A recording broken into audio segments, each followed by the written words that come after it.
Outage slippages blamed for sixth bout of load shedding of 2025.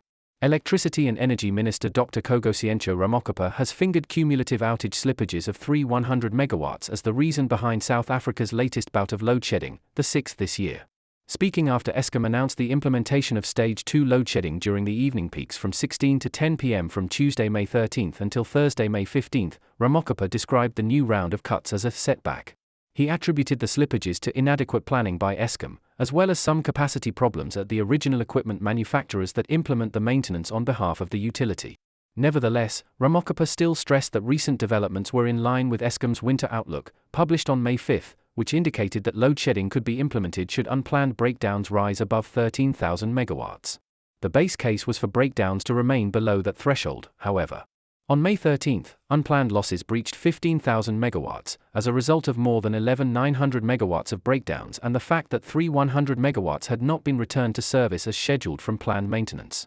Eskom CEO Dan Marrakane confirmed that outage slippages were experienced on 2 units at Dovha, as well as at Groupville, Kriel, Madupi and Tutuka, and said urgent efforts were underway to bring the units back as soon as possible.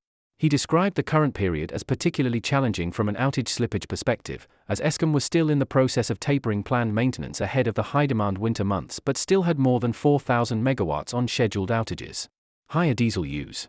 Marrakane said the diesel-fueled open-cycle gas turbines, OCGTs, were being deployed as planned for 6 hours daily during the peak periods, and denied any suggestion that these were being used sparingly to save on diesel costs.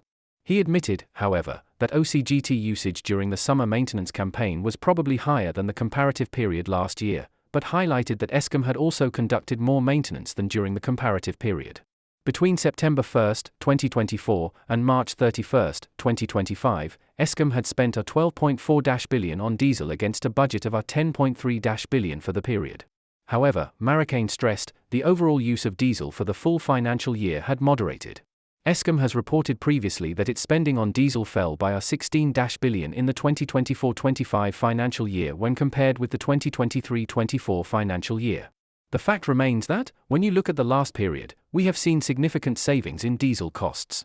What's happened in the last 3 to 4 weeks may come out as higher consumption than the previous period, but it does not necessarily follow that you can extrapolate that information to say that is going to be the case for the rest of the year, Marrakane asserted.